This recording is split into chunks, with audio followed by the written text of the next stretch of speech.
Ya, mohon perhatiannya, Kak. Bismillahirrahmanirrahim. Kita mulai untuk kegiatan tatap maya kita yang ketiga ini. Assalamualaikum warahmatullahi wabarakatuh. Waalaikumsalam warahmatullahi wabarakatuh. Selamat siang, salam sejahtera saya ucapkan untuk kita semua.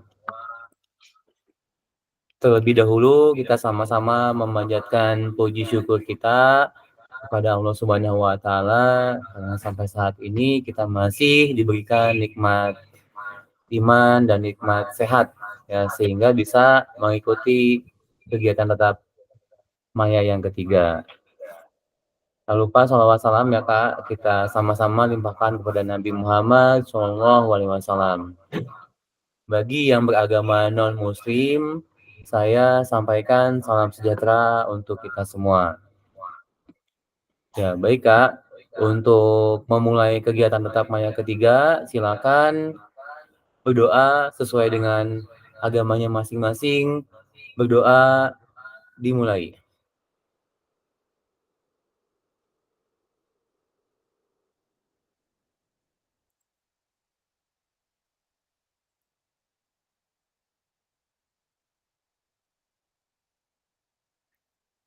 Berdoa selesai.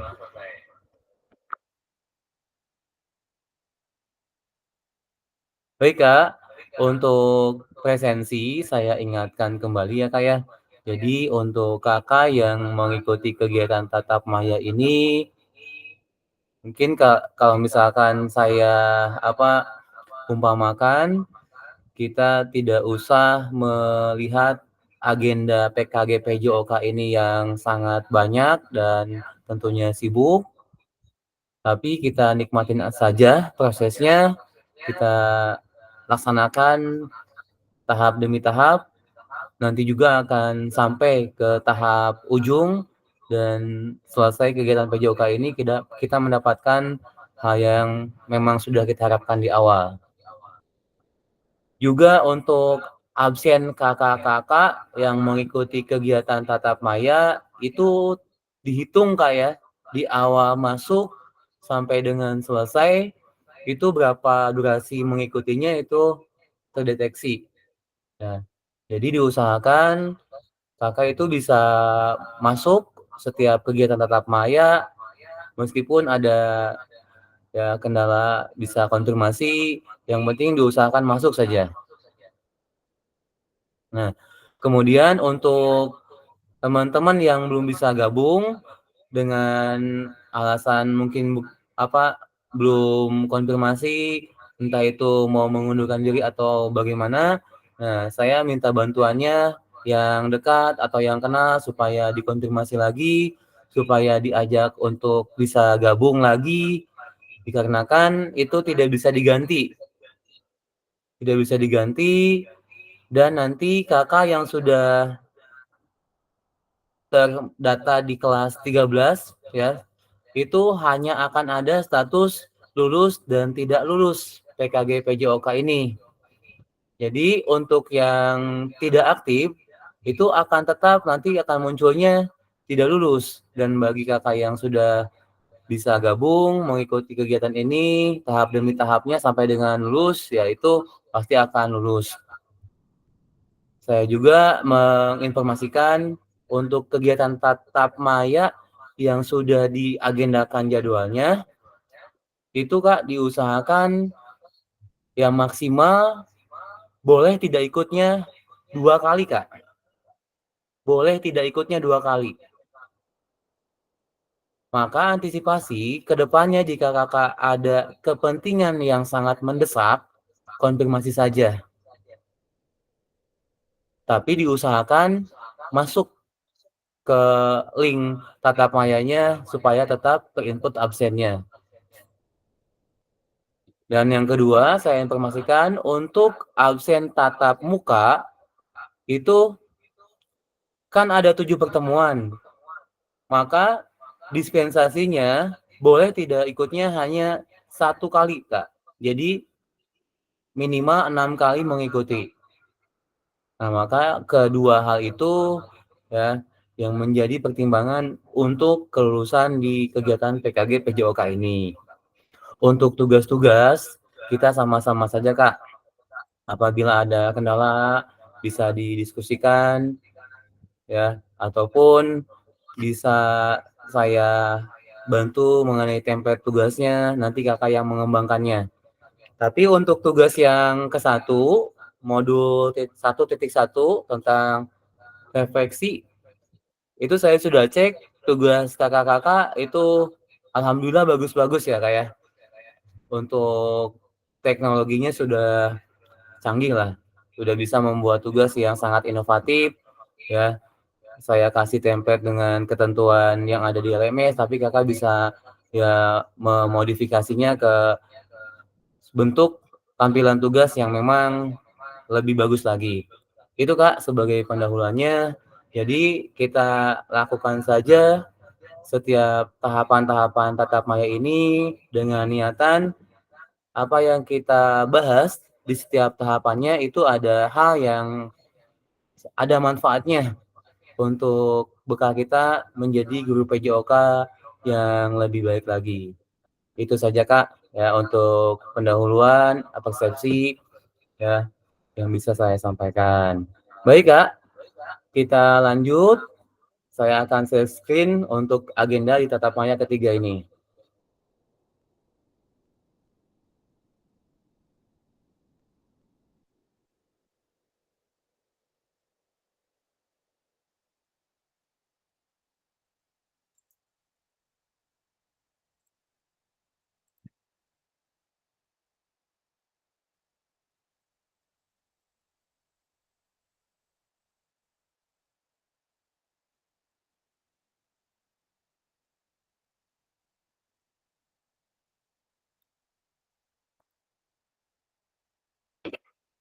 Baik, ini ya Kak ya. Modul 1.2 pemanfaatan sumber daya berbasis kekuatan dan dalam pembelajaran PJOK. Nih, salam dan bahagia. Nanti tadi di awal sudah disampaikan dan saya mengingatkan untuk kesepakatan kelas kita menyalakan kamera, mematikan mikrofon, hadir seutuhnya, menghargai waktu bersama, memaksimalkan fitur chat, klik raise hand sebelum bertanya, dan gangguan teknis adalah hal yang wajar. Ya, di awal ini ada suatu pertanyaan pemantik dengan kata kemana. Nah, kemana di sini Kak, di LMS itu dijelaskan bahwa yang dimaksud dengan kemana itu, ini ada mengapa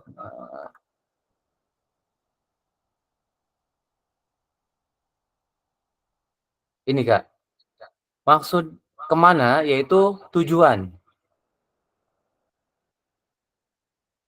Ya, fasilitator melayangkan state tujuan yang hendak dicapai dari tujuan luas. Nah ini Kak tujuannya, jadi kemana itu berhubungan dengan tujuan. Maka di sini tujuan luasnya memfasilitasi pembelajaran PJOK yang berpusat pada peserta didik secara efektif, bermakna, menyenangkan, dan refleksif. Maka yang kita ketahui, guru PJOK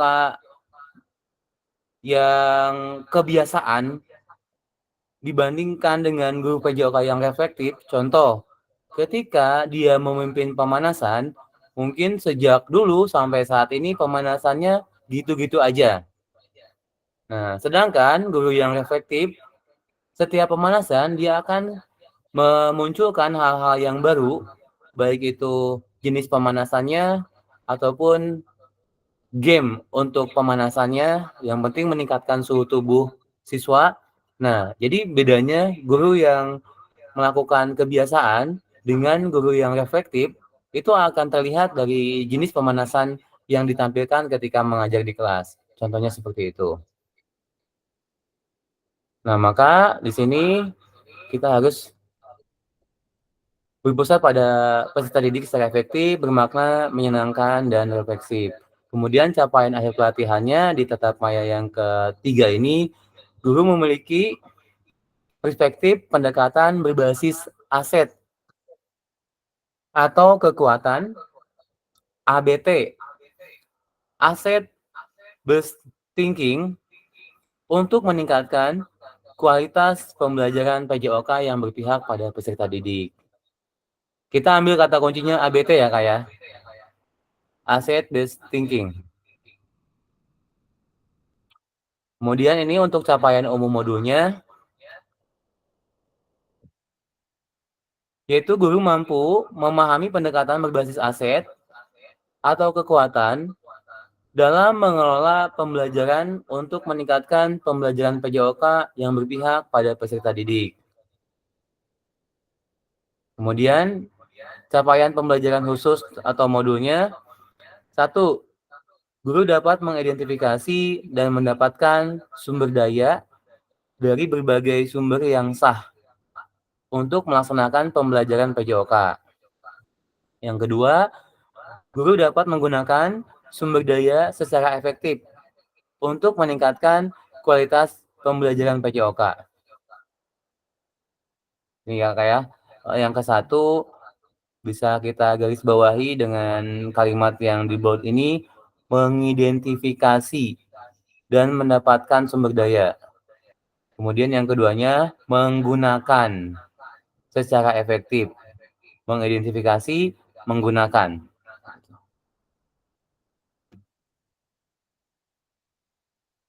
Ya, halo Bapak Ibu, di sini kakak-kakak, tujuan dari sesi kita kali ini adalah peserta memiliki perspektif pendekatan berbasis aset atau kekuatan asset based thinking untuk meningkatkan kualitas pembelajaran PJOK yang berpihak kepada peserta didik.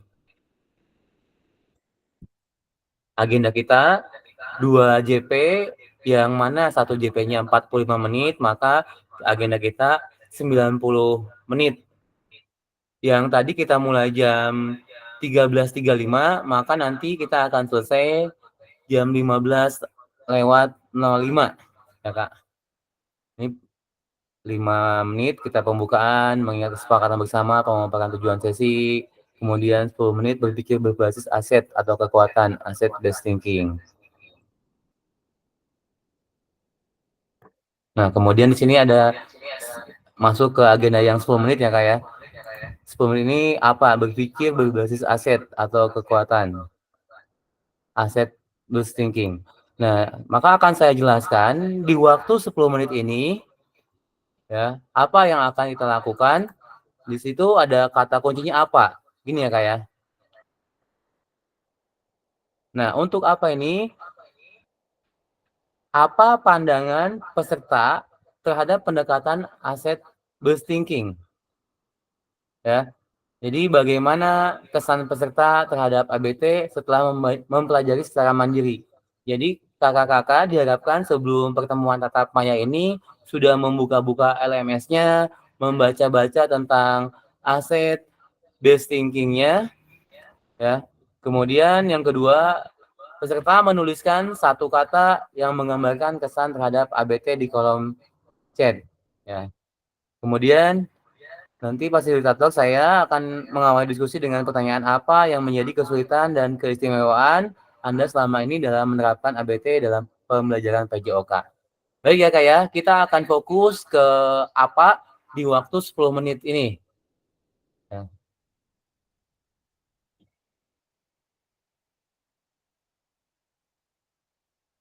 Oke Kak, silakan tuliskan di kolom chat satu kata tentang ABT, Asset Based Thinking.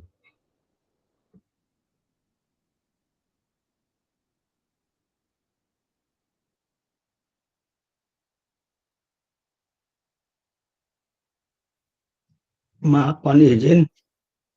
Ya Kak, Satu kata atau satu kalimat? Saya kurang paham ini. satu kata Kak. Satu kata ya. Ya. Mungkin berhubungan dengan perasaan, Kak.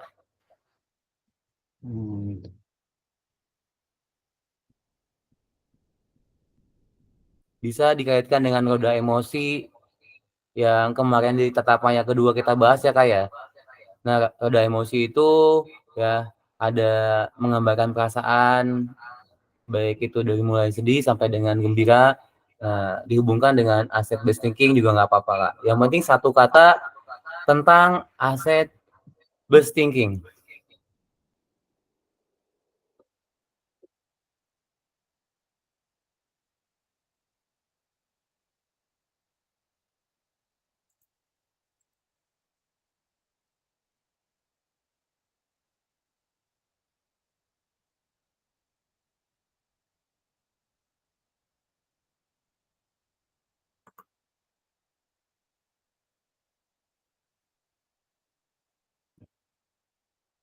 Kak Kalim sudah menjawab.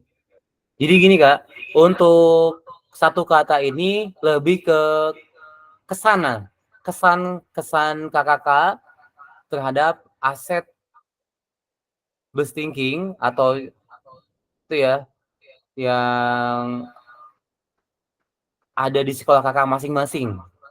Apa yang biasa kakak manfaatkan dalam pembelajaran PJOK? Bagaimana kesannya? Ya. Apa kesannya? Apa kesannya tentang ABT di sekolah kakak masing-masing?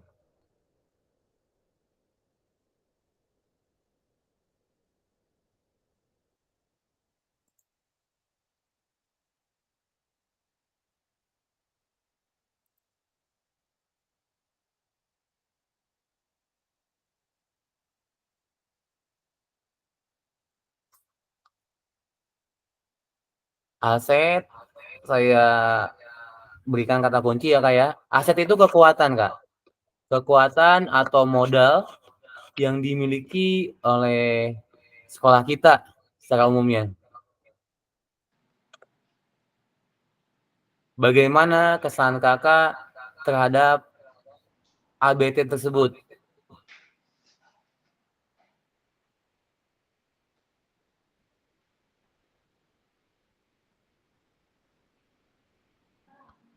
Baik, Kak. Waktunya 1 menit lagi.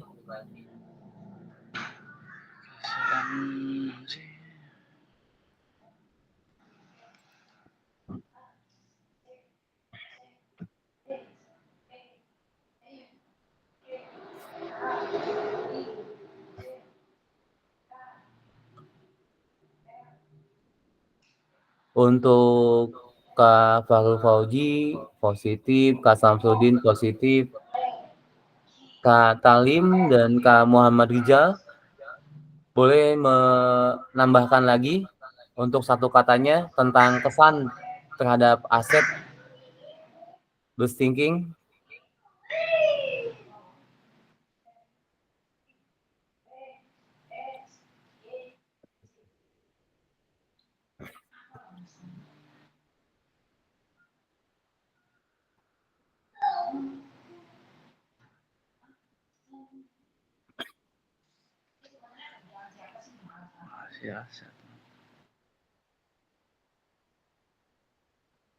Kak Nugi dan Kak Imanuddin yang baru bergabung, selamat datang.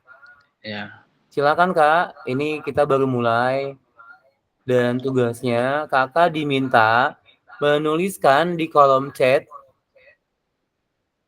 tentang apa kesan kakak terhadap aset based thinking.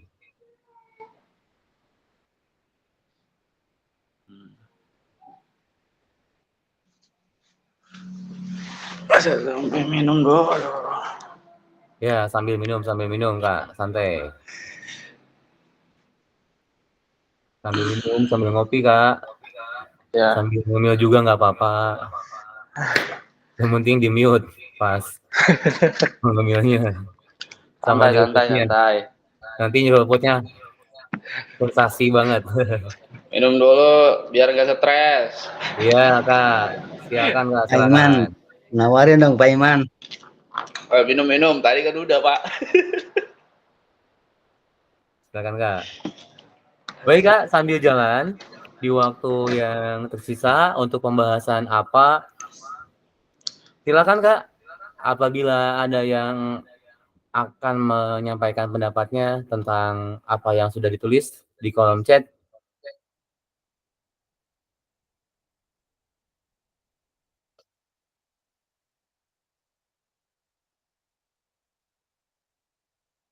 Ya mungkin Kak Muhammad Rijal ya Kak ya. Silakan Kak untuk menyampaikan pendapatnya tentang yang ditulis di kolom chat.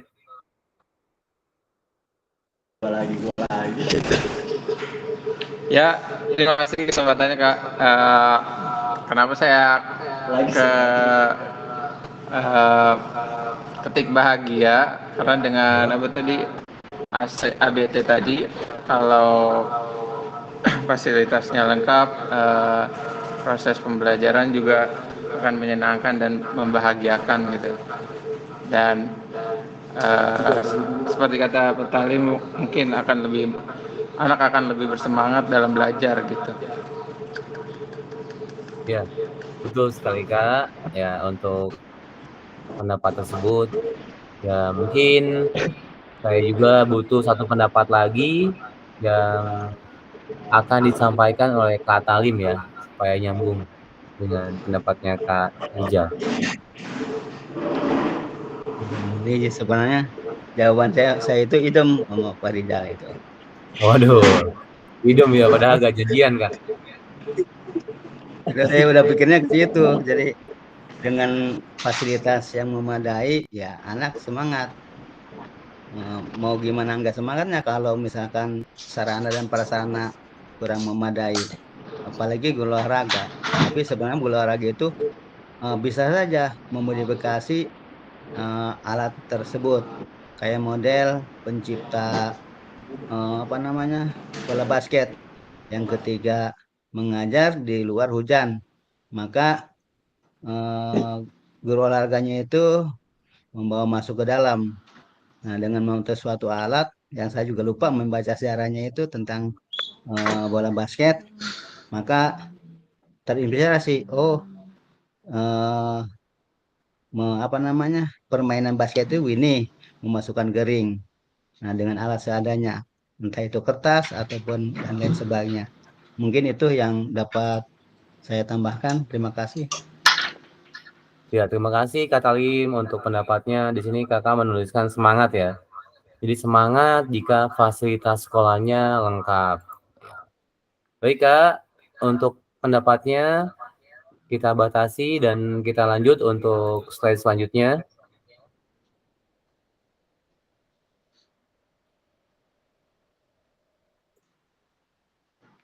Tadi yang kita bahas di 10 menit yaitu apa?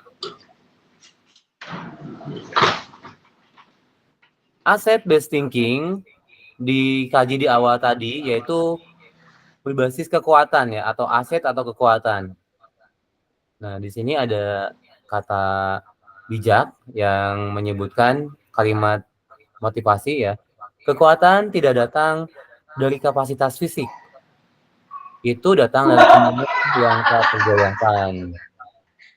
Nah, jadi bukan hanya kapasitas fisik saja, tapi memang kemauan yang kuat tak tergoyahkan. Si Mahatma Gandhi.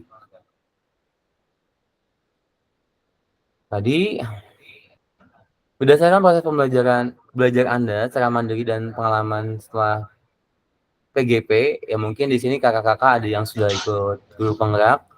Ini apa pandangan Anda terhadap pendekatan asset based thinking? Kalau tadi yang ke satu saya tanyakan kesan, selanjutnya silakan Kak. Ini tuliskan satu kalimat di kolom chat pandangan Kakak terhadap pendekatan asset based thinking ini. Silakan Kak untuk mulai menuliskan di kolom chat satu kalimat tersebut.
Waktunya 2 menit lagi ya, Kak, untuk menulis di kolom chat tentang pandangannya terhadap aset based thinking.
Selamat datang Kak Supri.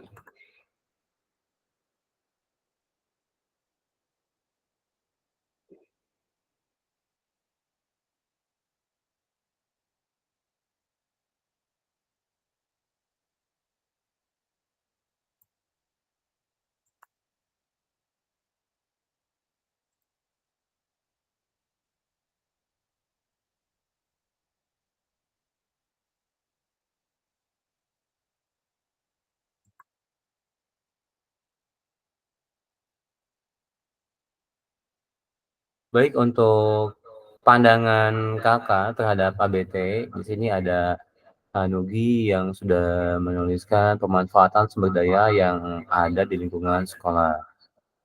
Muhammad Riana, pemikiran berbasis aset adalah pola pikir berdasarkan kekuatan atau modal atau kelebihan yang kita miliki untuk kita olah secara maksimal. Kak Samsudin membantu kita melihat potensi yang ada dan memaksimalkannya. Kak Talim dengan prasarana yang lengkap termotivasi untuk semangat melakukan aktivitas sesuai dengan fungsi sarana tersebut. Kak Fahrul Fauzi, pandangan saya terhadap ABT melihat semua siswa memiliki kekuatan dan mampu belajar. Supriyadi Sasmita, Ayo Kak, pendapatnya apa Kak? Kesan Kak Supri tentang aset yang ada di sekolah Kak. Pandangannya, tadi kesan yang ke satu, yang kedua pandangannya.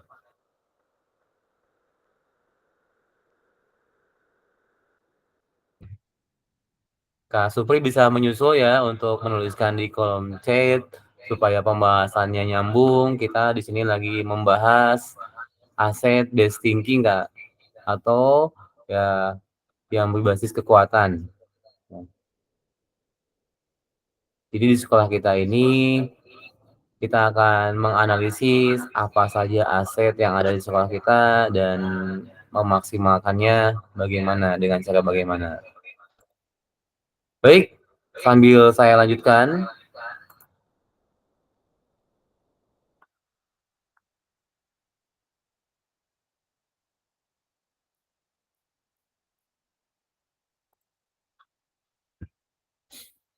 Di sini aset based thinking, ya, pendekatan berbasis kekuatan atau aset. Kemudian keistimewaan aset based thinking, ya, keistimewaannya nanti kita akan bahas. Dan di sini ada kata mengapa sebagai kata kuncinya.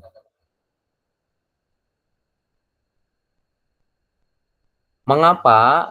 Penjelasannya yaitu sebagai berikut.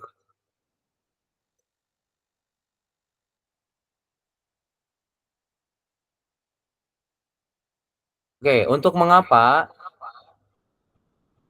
nanti saya akan menyiapkan studi kasus yang oleh kakak-kakak untuk dikaji studi kasusnya. Ada 3 studi kasus ya Kak ya. Nanti kakak mengkaji studi kasus tersebut dan ini kata kuncinya mengapa ya. Mengapa dihubungkan dengan studi kasus yang dikaji ya. Ini ada kata kuncinya mengapa.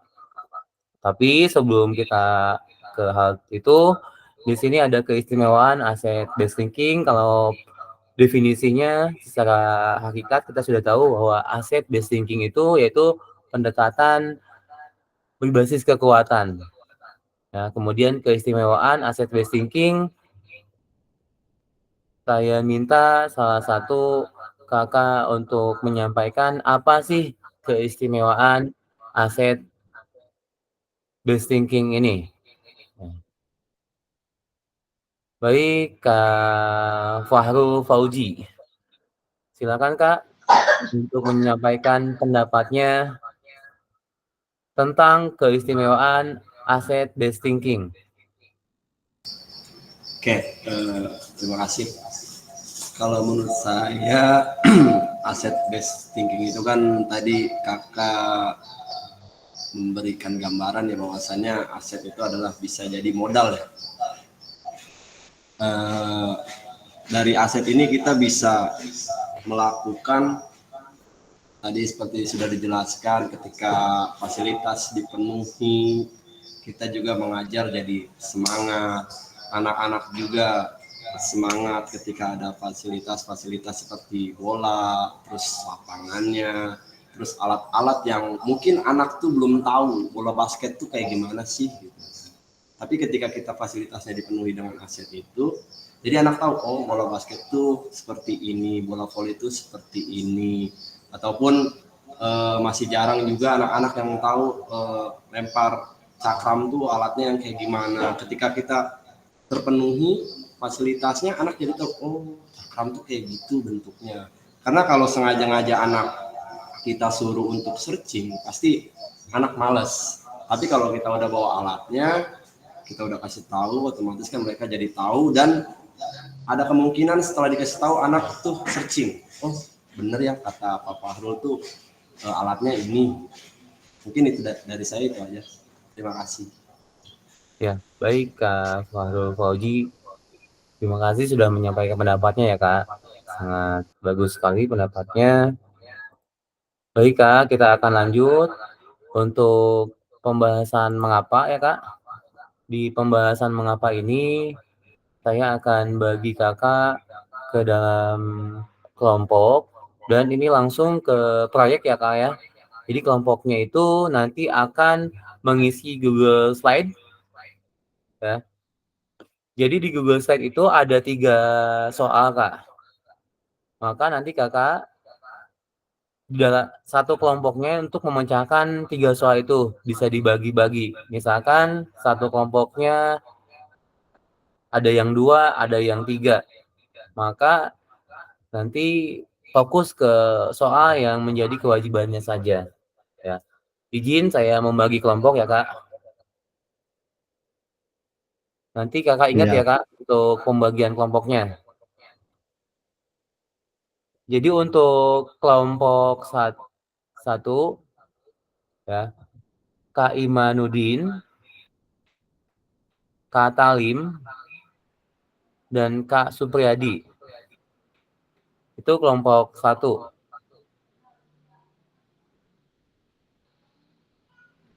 Untuk kelompok 2-nya Kak Nugi dan Kak Muhammad Rizal. Itu kelompok 2-nya. Untuk kelompok 3-nya Kak Fahrul Fauzi dan Kak Samsudin.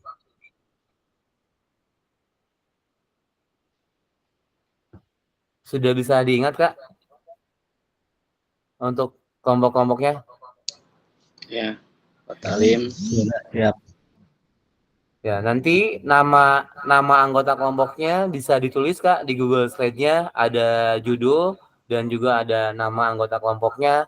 Itu silakan ditulis saja di awal supaya tidak lupa. Dan nanti untuk kelompok 1 kan ada 3 soal ya Kak ya. Jadi silakan Kak Imanuddin untuk menjawab soal yang ke-1, Kak Imanuddin dan Kak Talim untuk menjawab soal yang kedua, Kak Supri untuk menjawab soal yang ketiga ya. Judul studinya mengkaji studi kasus 3. Studi kasus 3. Kemudian Kak Nugi dan Kak Rijal, Kak Nugi untuk menjawab 2 soal. Nah, soal 1 dan soal 2. Kak Muhammad Rizal menjawab soal nomor 3 saja. Ya. Itu studi kasusnya studi kasus 4 ya Kak ya. Kelompok 2 studi kasus 4. Dan kelompok 3 mengkaji studi kasus 5. Soalnya ada 3 soal. Kak Fahrul Fauzi menjawab soal 1 dan 2 dan Kak Samsudin menjawab soal 3. Baik Kak, saya akan bagikan di kolom chat link Google Slide-nya. Silakan kakak-kakak masuk sesuai dengan kelompoknya. Kelompok 1 masuk ke link Google Slide studi kasus 3. Kelompok 2 masuk ke link studi kasus 4. Dan kelompok 3 masuk ke link studi kasus 5. Saya akan bagikan link Google Slide-nya di kolom chat.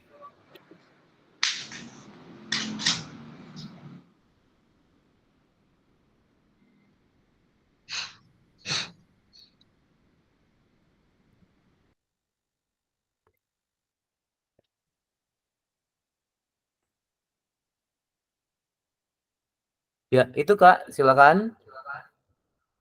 Studi kasus 3, studi kasus 4, dan studi kasus 5. Sebelum kakak menyelesaikan, saya tampilkan contoh penyelesaiannya.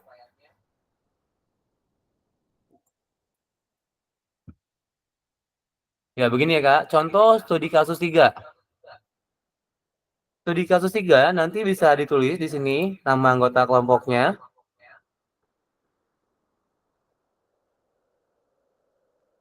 Kemudian ini studi kasusnya untuk dikaji. Dan ini soalnya untuk dijawab. Ya, tadi ada yang kebagian menjawab 2 soal, ada yang kebagian menjawab 1 soal, ya. Jadi jawabannya bisa di bawah.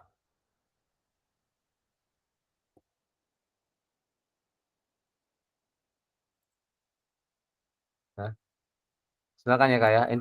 Ini untuk jawabannya.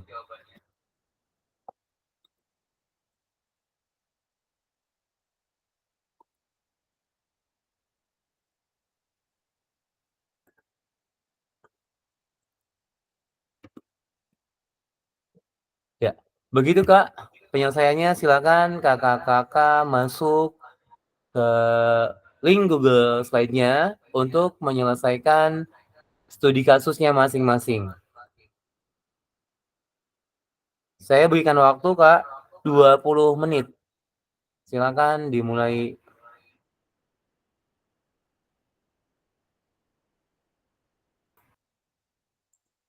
Boleh sambil minum Kak, sambil ngopi boleh silakan.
Mohon maaf Kak, apakah Google Slide-nya bisa diketik?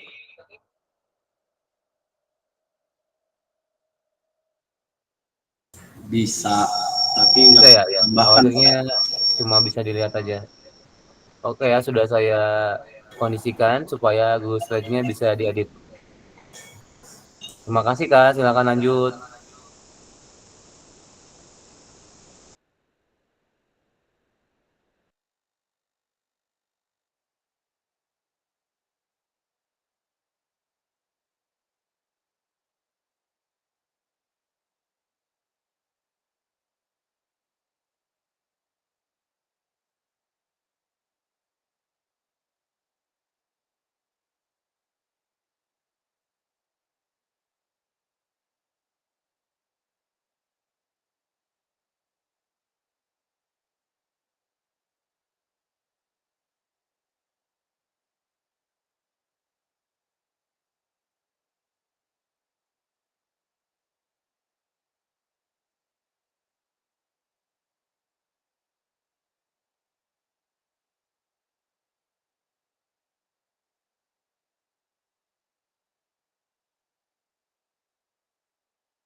Mohon maaf Kak, mengganggu diskusinya.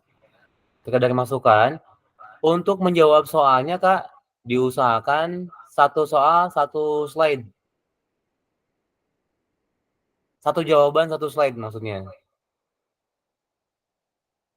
Jadi masing-masing Kakak menjawab di slide yang berbeda untuk masing-masing jawaban soalnya. Seperti itu ya Kak.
Kelompok 5 sudah bagus ya Kak ya, ini formatnya.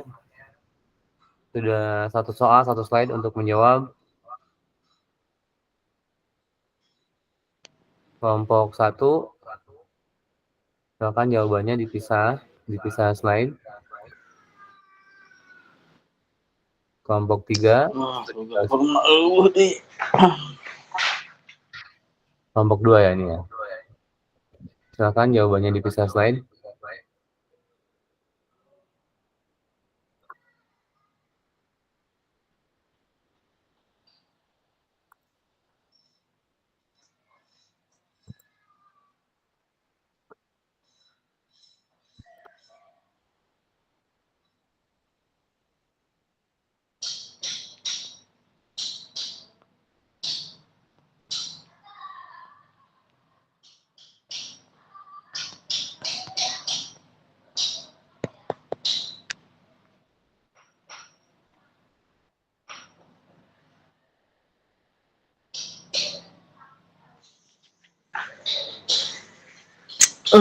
See?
Izin bertanya, saya buat slide baru kok nggak bisa turun itunya?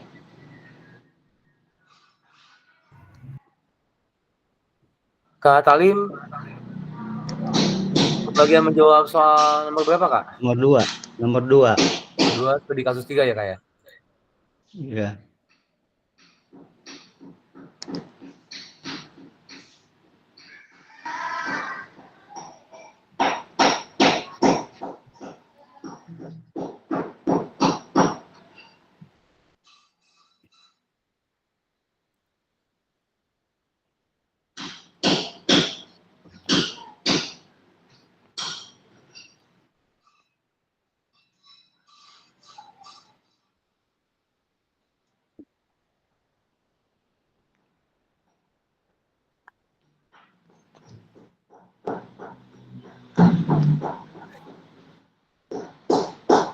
Silakan Kak, ditulis lagi ya Kak ya.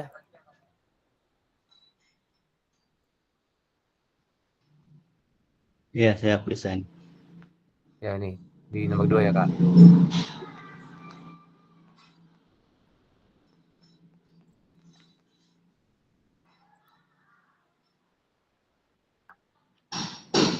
Ya, udah bisa ya Kak Talim ya? Udah bisa ya.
Ya, silakan Kak Farul Fauzi. Ada apa? Kak, mau izin ke toilet dulu ya. Ya, silakan Kak. Jawabannya mudah ini saya mah. Ya, silakan Kak.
Pak, izin bertanya.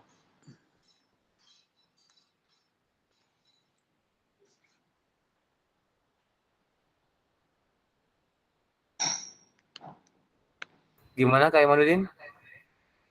Ini di pesan saya nggak ada ya. Kak Pesan Imanuddin, direkam bersama dengan panggilan telepon. Dari tadi saya nyariin. di kolom chat nggak ada ya Kak Imanuddin? Belum saya tar.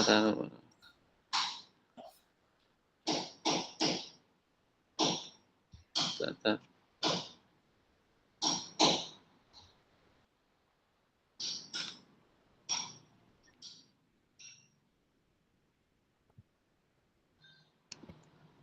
Ada, Pak.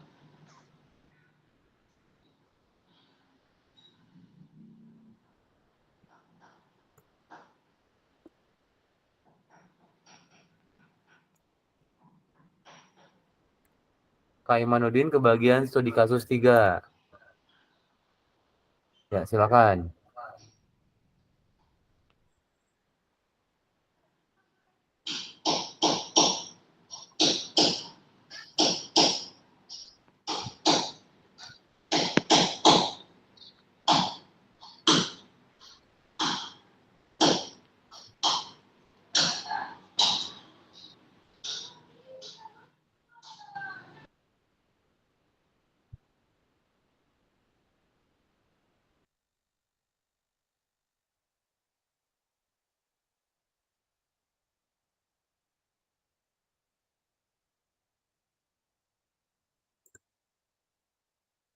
Baik, untuk studi kasus 3,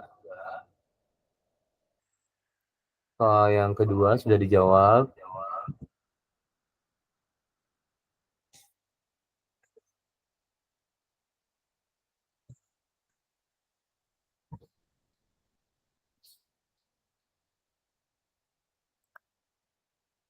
Studi kasus 4, studi kasus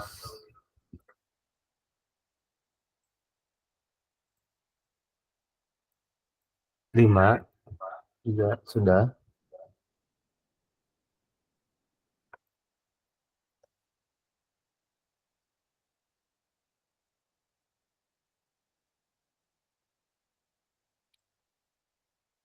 Baik Kak, untuk waktu 3 menit lagi dipersiapkan untuk menyampaikan jawabannya untuk masing-masing kelompok.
Oke Kak, untuk mengisi di Google Slide, saya cukupkan waktunya.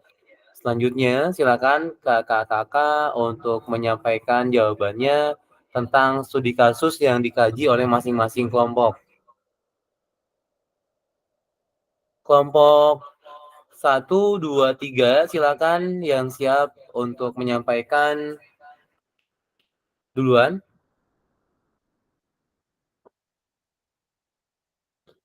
Boleh resen.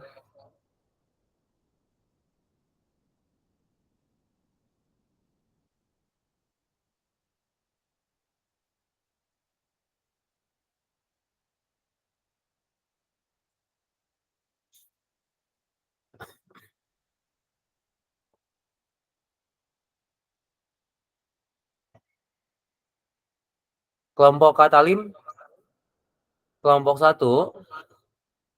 apakah sudah siap Kak untuk menyampaikan hasil studi kasusnya?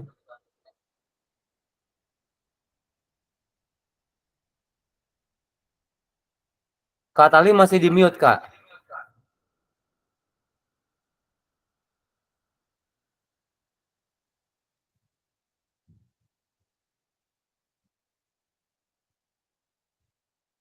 Kak Imanuddin.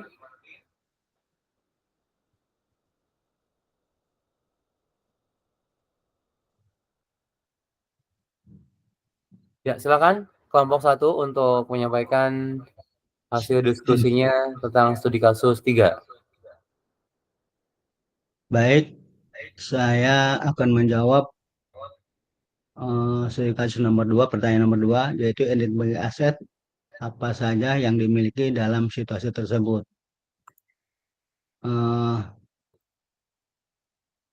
Yang saya menjawab mengidentifikasi, yaitu seandainya karena kasusnya adalah sulitnya untuk bernegosiasi dengan pihak perkebunan kopi, seandainya kepala sekolah tidak mampu, maka konsultasi dengan komite sekolah.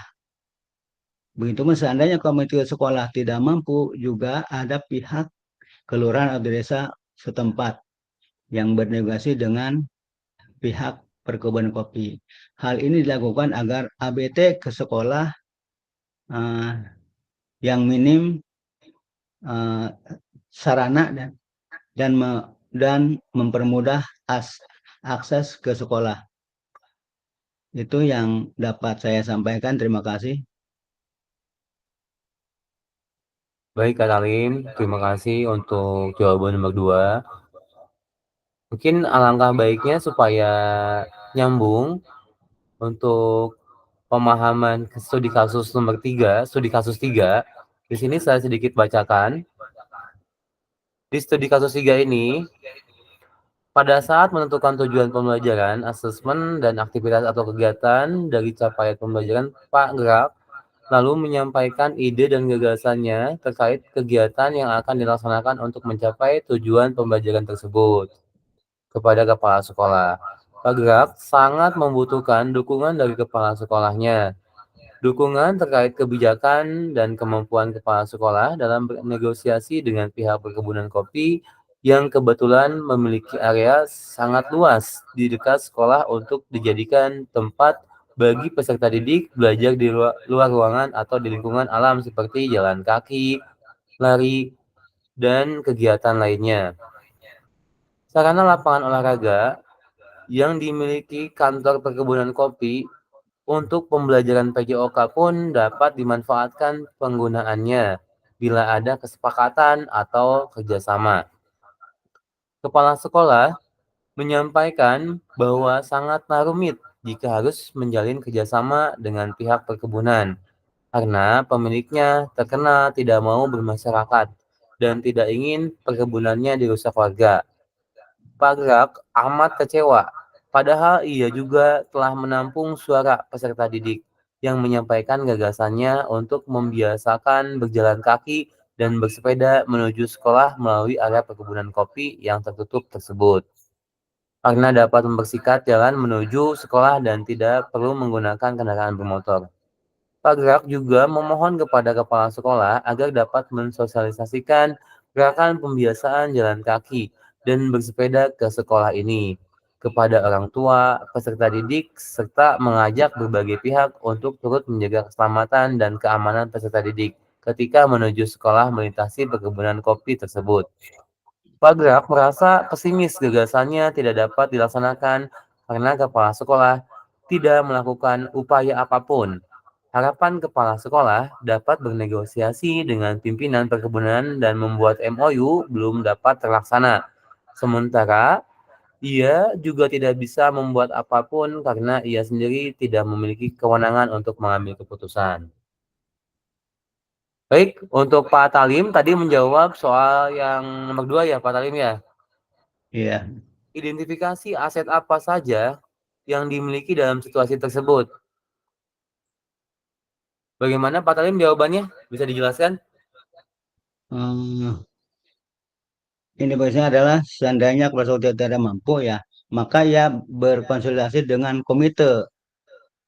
Nah, setelah sekiranya komite itu tidak mampu juga, kan ada pihak kelurahan atau desa setempat yang bernegosiasi dengan pihak perkebunan kopi. Hal ini dilakukan agar ABT ke sekolah, ABT sekolah itu yang minim, nah bisa dilakukan atau bisa diadakan. Nah, dan untuk mempermudah akses ke sekolah juga, karena dengan melewati perkebunan kopi itu, maka siswa tidak harus menggunakan kendaraan bermotor yang agak jauh gitu.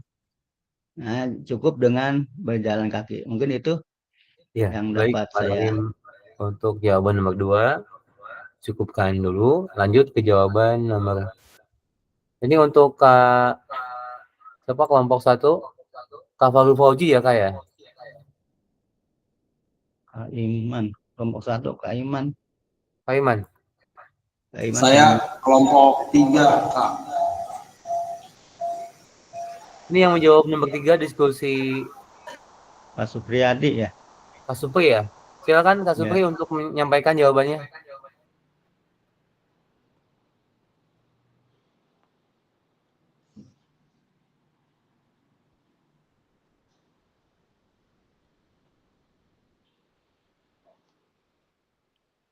Silakan Kak Supri.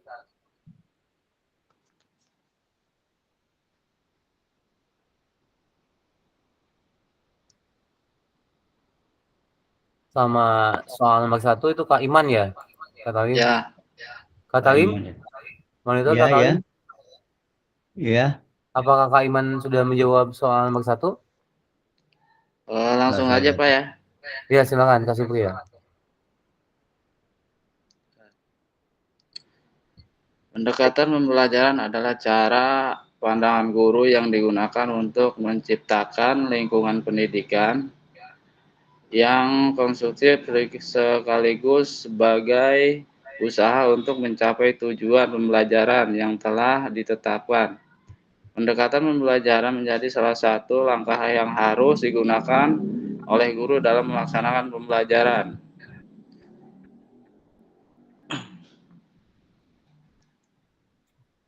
Ini jawaban Kak Iman ya? Ya. Tentang identifikasi pendekatan berpikir apa yang digunakan dalam situasi tersebut. Jadi Kak Iman itu pendekatannya yang digunakan oleh situasi tersebut, apakah sudah pendekatan ABT atau belum? Sudah Pak, dengan kepala Sudah. sekolah gitu contohnya. Iya. Dengan anak. Iya. Iya, baik. Untuk Kak Iman dicukupkan untuk jawaban soal nomor 1. Soal nomor 3 untuk studi kasus 3, silakan Kak Supriyadi.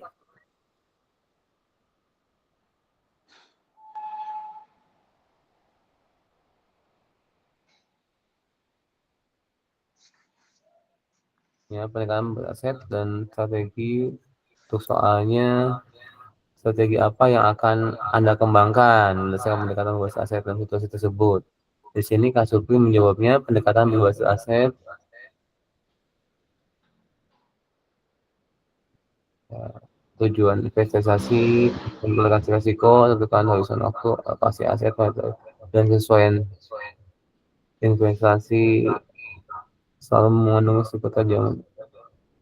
Anda harus melakukan riset sendiri dan berkonsultasi dengan profesional keuangan yang sebelum membuat keputusan investasi.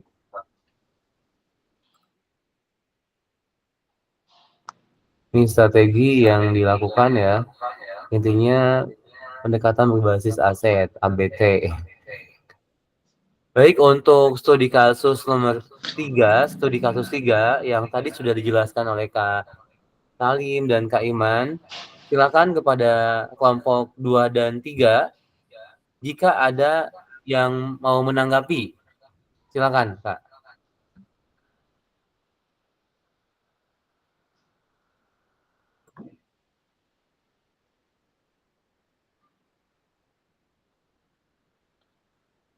Silakan, apa ada yang mau menanggapi untuk kelompok 1 di studi kasus 3?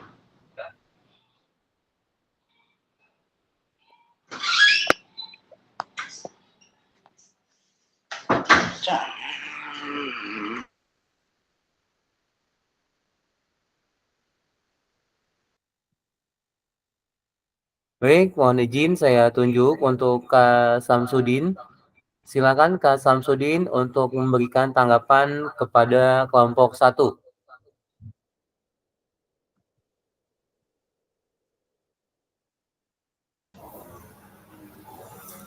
Ya, baik Kak, terima kasih. Ya, silakan Kak Samsudin. Untuk kelompok 1 ya. Kalau untuk langkah-langkahnya sih sudah bagus untuk mengarah ke strateginya, berkoordinasi dengan tadi Pak Talim bilang dengan kepala sekolah, komite, dan aparat desa untuk mungkin menengahi untuk masalah lahan kopi tersebut ya. Mungkin itu saja Kak. Ya, baik Kak Samsudin, terima kasih untuk pendapatnya.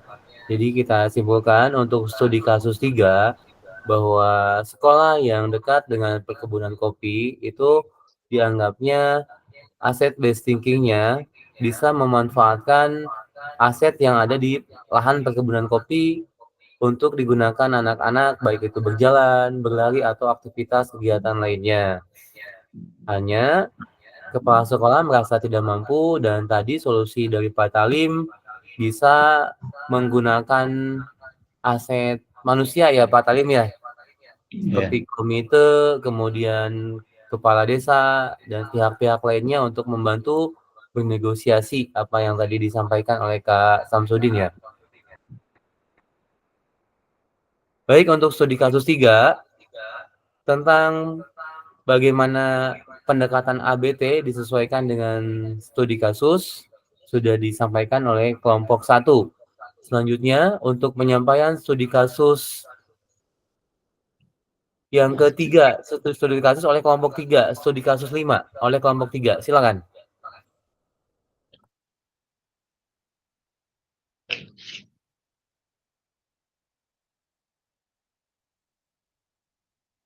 Maaf, studi kasus nomor berapa Kak? Tadi? Studi kasus 5 Kak. Berarti kelompok saya ya? Ya. Matiin dulu speakernya itu. Udah. Oke. Di sini kan pertanyaannya identifikasi pendekatan berpikir apa yang digunakan guru dalam situasi tersebut. Nah, setelah saya baca pendekatan berpikir berbasis aset kekuatan yang digunakan. Karena di situasi yang saya baca itu bahwa setiap orang memiliki inti positif yang dapat berkontribusi pada kesuksesan. Inti positif ini merupakan potensi dan aset organisasi dalam implementasi yang memulai dengan mengungkapkan hal positif, pencapaian dan kekuatan organisasi sebelum melangkah ke tahap perencanaan perubahan selanjutnya. Tadi kan Bu Rahayati itu kan berkumpul ya sama MGMP-nya membahas tentang cara mengajarnya dan direspon oleh ketua MGP-nya dengan hal-hal positif. Nah, terus itu yang nomor 1. Yang nomor 2, pertanyaannya identifikasi aset apa saja yang dimiliki dalam situasi tersebut. Setelah saya baca yang dipakai itu ada aset manusia, aset sosial, dan aset politik. Kenapa saya jawab ini? Yang pertama aset manusia, karena di situ kan ada beberapa manusia ya, Terus yang kedua aset sosial, kenapa? Karena di situ ada organisasi MGMP tersebut. Terus kenapa saya jawab aset politik? Di situ karena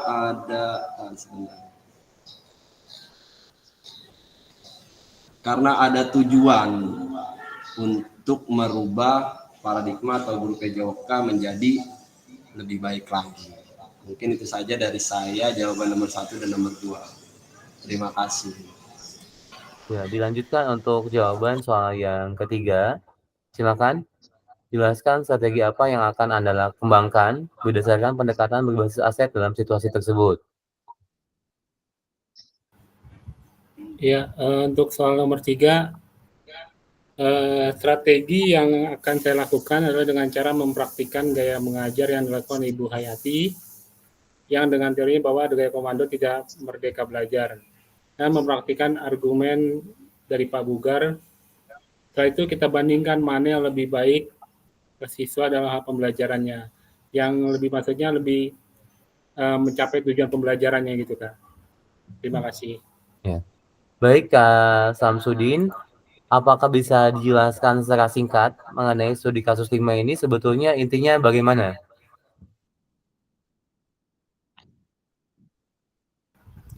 Ya, untuk studi kasus nomor 5 ini intinya ada Ibu Hayati yang sepulang mengikuti kegiatan PPKG dengan membawa ilmu baru, membawa aset baru, dan dia kembangkan melalui MGMP-nya. Cuman ada argumen yang menentang bahwa nggak seperti itu gaya mengajarnya, gaya komando yang mencapai lebih baik, karena gaya komando itu mencapai prestasi gitu. Cuma ditentang dengan Ibu Hayati bahwa gaya komando itu tidak merdeka belajar. Nah, lalu dituangkan ke dalam pertemuan berikutnya melalui pertemuan MGMP.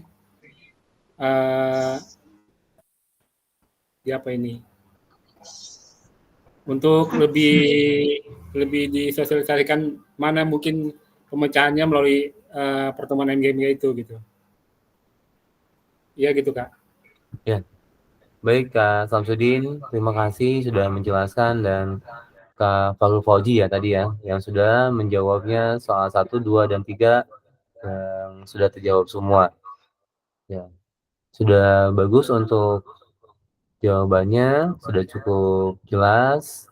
Ya, silakan untuk teman-teman kakak-kakak kelompok 1 dan kelompok 2 untuk memberikan tanggapan kepada kelompok 3 yang membahas studi kasus 5.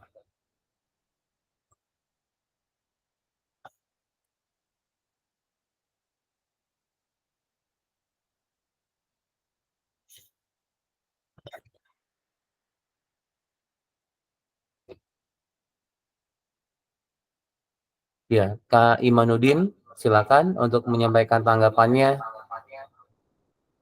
kepada kelompok 3.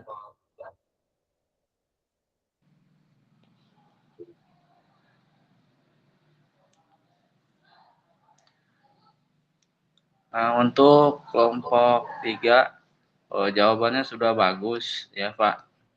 Itu aja Pak ya. Ya, baik Kak Imanuddin. Sangat positif sekali ya Kak Imanuddin tanggapannya. Ya, Simpel aja. siap. Gak apa-apa Kak Matanya Imanuddin. udah menit Pak. Siap. Baik, dengan waktu yang tersisa, kita lanjutkan saja untuk kelompok 2 dengan pembahasan studi kasus 4. Silakan kepada kelompok 2 untuk menyampaikan studi kasus 4. Baik, izin menjawab Kak Fasilitator dan juga izin senior Bang Rizal untuk menjawab duluan.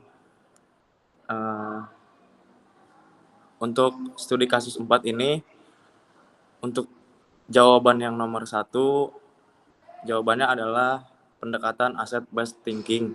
Kemudian yang nomor 2, identifikasi aset apa saja yang dimiliki dalam situasi tersebut. Yang pertama, saya menjawab ada aset finansial, sosial, manusia, dan aset politik. Kenapa saya menjawab finansial, sosial, manusia, dan politik? Karena dalam studi kasus tersebut,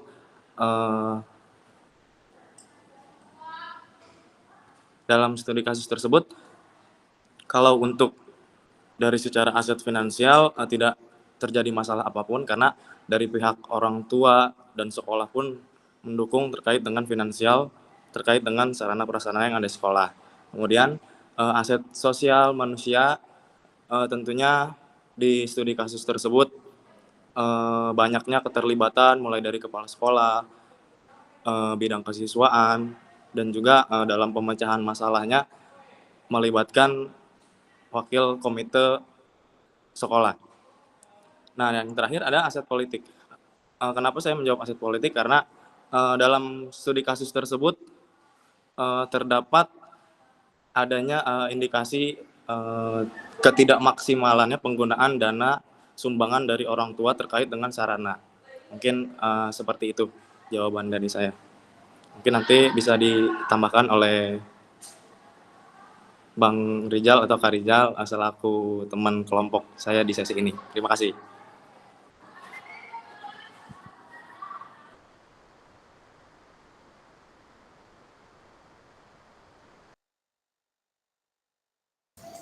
Nomor 3.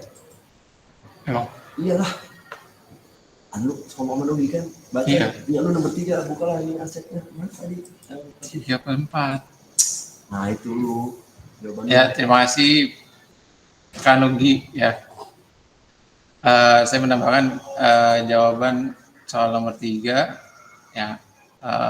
Solusi yang bisa saya terapkan dalam permasalahan ini sih mungkin kita harus buat sistem yang terutama peminjaman dan penggunaan alat olahraga itu sendiri ya. Saya lihat dari kasus ini masih belum rapi cara sistemnya, penggunaan alatnya dan peminjaman alatnya serta pemanfaatan alat-alat olahraganya yang belum rapi gitu. Ya mungkin kita harus rapiin sistemnya terutama dalam penggunaan alat olahraga. Ya mungkin pertama kita harus mendata dulu ya, alat-alat apa aja yang bisa digunakan untuk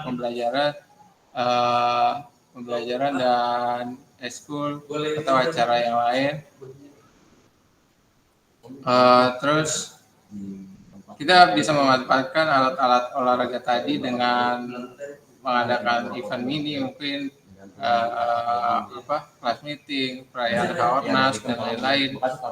Terus kita membuat sistem peminjaman alatnya supaya alat itu rapi dengan mungkin menggunakan kartu pelajar sebagai alat untuk jaminan peminjaman alat. Enggak pakai screen barcode. Screen barcode bisa. Ya. Intinya kita harus tahu dulu alat-alat apa aja yang ada dan pemanfaatannya. Nanti kita bisa alokasikan buat apa gitu. Terima kasih, itu aja. Kak Rizky. Lu ada suaranya kan? Hah? Suaranya kan? Pakai berarti. Halo? Ya, baik. Ke mute ya. Terima kasih untuk semua studi kasus oleh 3 kelompok. Sudah disajikan semuanya. Untuk kelompok 2 yang menyajikan studi kasus 4 ya, yang barusan oleh Kak Muhammad Rizal sudah disampaikan dengan Kak Nugi ya. Untuk studi kasus 4 nanti bisa dibaca secara mandiri ya, linknya yang tadi untuk dipelajari saja atau di LMS juga ada untuk menambah informasi mengenai asset based thinking. Silakan dijelajahi ya informasi di LMS. Dan untuk selanjutnya menyelesaikan pembahasan di tatap maya ketiga ini, saya akan menambahkan selain asset based thinking, di sini ada yang namanya deficit based thinking.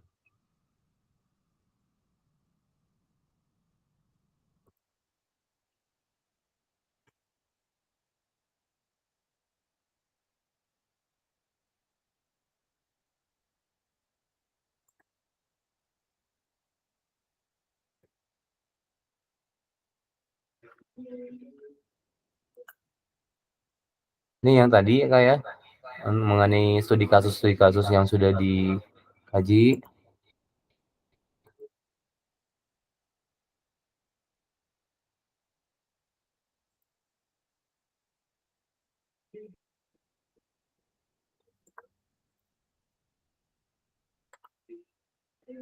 Nah, kita udah memasuki sesi akhir, tapi sedikit saya ulas, selain ada aset based thinking atau yang kita sebut dengan mungkin berbasis kekuatan, nah di sini juga ada yang berbasis dengan masalah atau penghambat.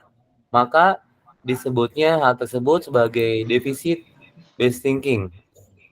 Nah, deficit based thinking tersebut bisa merupakan hambatan mengenai apa yang bisa kita sebut kekuatan, seperti itu. Nah, maka di sini ada pembandingnya. Di sini masalah atau disebut dengan deficit based thinking. Kemudian di sini ada kekuatan atau yang tadi dengan asset based thinking ini.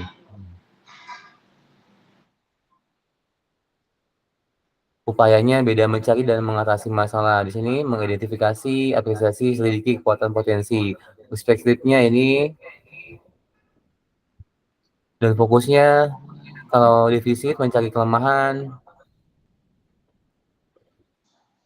Nah, kalau asset based thinking fokusnya ini dan pengalaman emosinya tidak menyenangkan, kemudian pengalaman emosinya bahagia.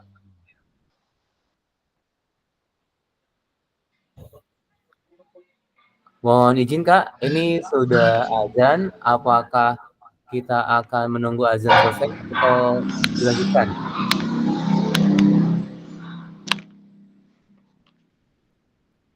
Nunggu ajan dulu Kak.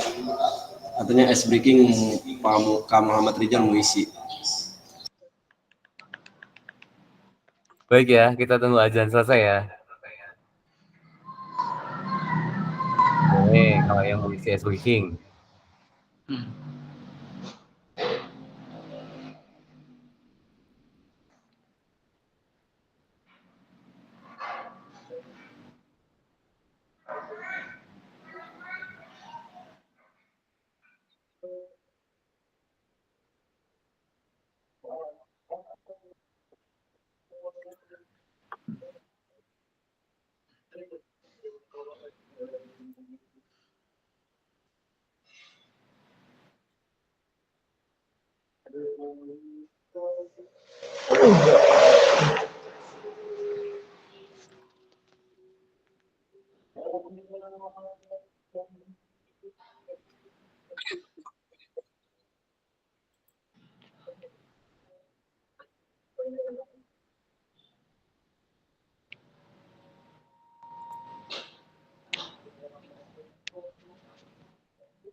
Ya, alhamdulillah Kak, sudah selesai azan dikumandangkan.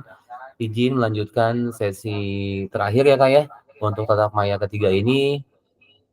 Jadi untuk tatap maya ketiga ini ada sedikit yang mesti dilanjutkan mengenai kegiatannya sebagai tugas ya Kak ya.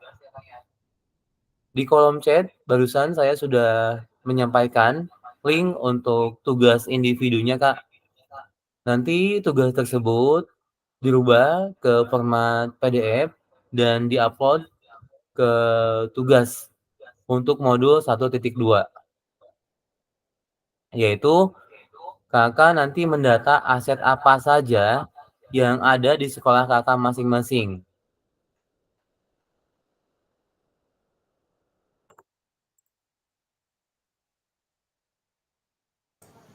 Butuh akses ya kayak. Masih dikunci, Kak. Oh, masih dikunci? Ya, bentar. Saya selesaikan dulu saja ini untuk pembahasannya. Jadi begini dulu Kak ya, saya jelaskan dulu bahwa nanti tugasnya, jadi Kakak mendata aset yang ada di sekolah masing-masing. Jadi asetnya apa saja, kemudian ini pemanfaatan aset dalam pembelajaran PJOK ya, yang berpihak kepada peserta didik, kemudian keterangannya. Nah, itu sebagai tugas individunya dan nanti langsung bisa diupload di tugas LMS. Nah, itu Kak.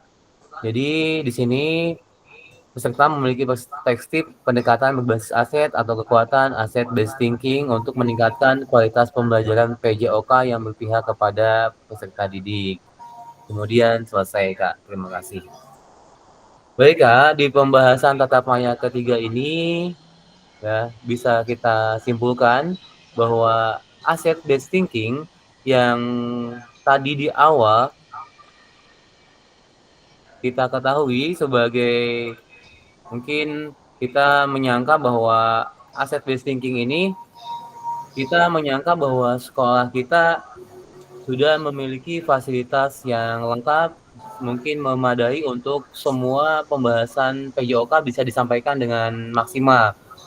Nah, tapi di sini kan kita menyesuaikan dengan kondisi sekolah kita masing-masing setelah kita mengalami kajian di Google Slide tadi tentang studi kasus 3, 4, dan 5, bahwa setiap sekolah kondisinya beda-beda ya Kak ya.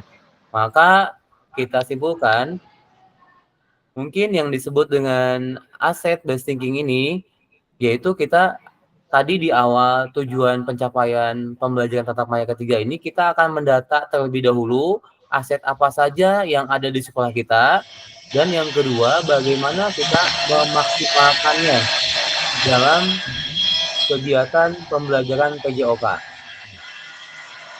Sehingga pembelajaran PJOK kita menjadi pembelajaran PJOK yang efektif.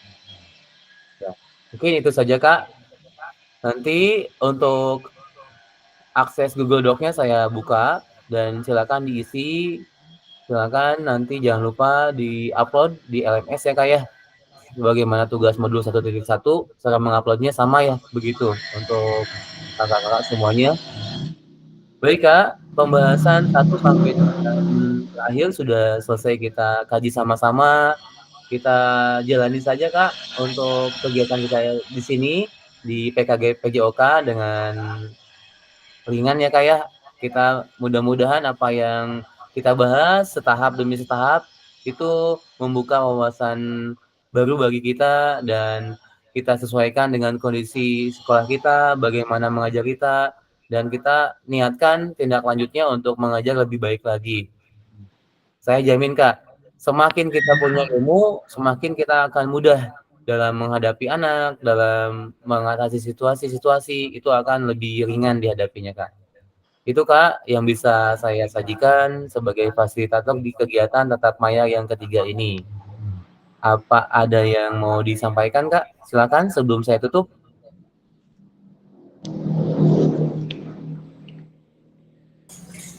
Cukup dari Deadline tugasnya kapan ya Kak ya? Gimana Kak Maulidja? Deadline-nya nyampe kapan ya? Deadline-nya bisa dicek di LMS ya Kak ya. Di sini saya coba bantu cek juga Kak untuk tugas tersebut ya Kak ya, mengenai pendataan aset.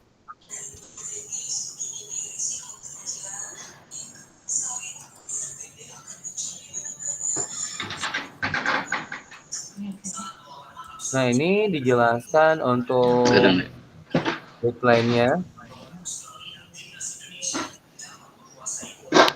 tanggal 14 Kak. Oke. Jadi besok ya Kak ya deadline-nya. Nah, besok. Deadline-nya besok.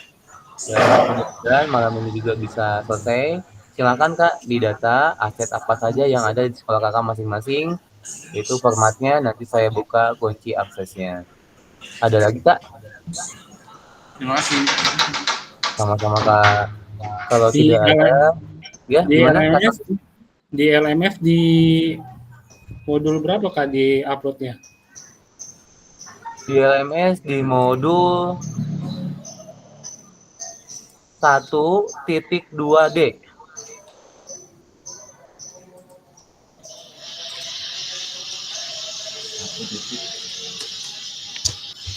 Tadi kita kerjain. Iya Kak. Ada Oke lagi deh Kak? Kak. Makasih Kak. Ya, sama-sama.